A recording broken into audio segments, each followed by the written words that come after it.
నమస్తే అన్న, అందరికీ నమస్కారం. కువైట్ మరియు గల్ఫ్ దేశాలలో ఈరోజు ఉత్కంఠ నెలకొందన్నమాట. ఏం జరగబోతుంది, ఏం జరుగుతుందని చెప్పేసి కువైట్ మరియు గల్ఫ్ దేశాలు అయితే వెయిట్ చేసి చూస్తూ ఉన్నాయి. ఎందుకంటే ఏప్రిల్ 21 ఈరోజు మనం చూసుకుంటే అమెరికా మరియు ఇరాన్ మధ్య సీజ్ ఫైర్ కాల్పుల విరమణ ఒప్పందం ఏదైతే ఉందో అది ముగుస్తుందన్నమాట. ఈ నేపథ్యంలో అమెరికాకు సంబంధించి America vice president JD Vance మనం చూసుకుంటే ఇరాన్తో చర్చలకు ఇస్లామాబాద్కి అయితే వెళ్ళడం జరిగిందనమాట. అలాగే ఇరాన్ తరపున ఎవరూ వెళ్ళటం లేదని చెప్పేసి ఇరాన్ పార్లమెంటు స్పీకర్ ప్రకటించారన్నమాట. ప్రస్తుతం ఈరోజు సాయంత్రం లోపల ఇరాన్కు సంబంధించిన ప్రతినిధి బృందం పాకిస్తాన్లోని ఇస్లామాబాద్కు చేరకపోతే కానీ మేము చేసే దాడులు చాలా భయంకరంగా ఉంటాయని చెప్పేసి అమెరికా అధ్యక్షుడు డొనాల్డ్ ట్రంప్ హెచ్చరించారు.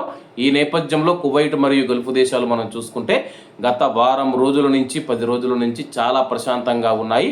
ఎటువంటి పేలుడు శబ్దాలు కానీ సైరన్లు వినిపించకుండా ఉంటే ప్రజలు ప్రశాంతంగా నిద్రపోతూ ఉన్నారు.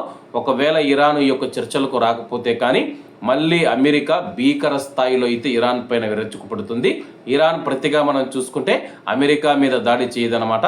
అమెరికా మీద దాడి చేయకుండా చుట్టుపక్కల ఉన్న కువైట్ మరియు గల్ఫ్ దేశాలను టార్గెట్ చేస్తూ ఉన్నాయన్నమాట. ఇప్పుడిప్పుడే మనం చూసుకుంటే కువైట్ మరియు గల్ఫ్ దేశాలు దాడులు జరిగిన ప్రాంతాలను నిర్వహణ పనులు చేపట్టి ఇప్పటిప్పుడే కోలుకుంటూ ఉన్నాయన్నమాట. కోలుకుంటూ ఉన్న సమయంలో మరొకసారి ఇరాన్ దాడులు చేస్తే కానీ అలా కువైట్ మరియు గల్ఫ్ దేశాలు సంక్షోభంలోకి వెళ్ళే అవకాశం ఉంది. మరి ఈరోజు ఏం జరగనుందో అని చెప్పేసి కువైట్ మరియు గల్ఫ్ దేశాలు ఉత్కంఠగా ఎదురు చూస్తూ ఉన్నాయి. ప్రస్తుతం అమెరికా అయితే చర్చలకు సిద్ధమని ప్రకటించింది.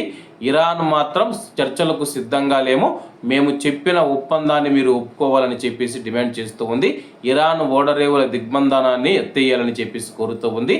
మరి ఏం జరుగుతుందో ఈరోజు చూడాల్సి ఉంది. కాబట్టి అందరూ బాగుండాలి, అందులో మనం ఉండాలి. అందరికీ నమస్తే అన్న, జై హింద్.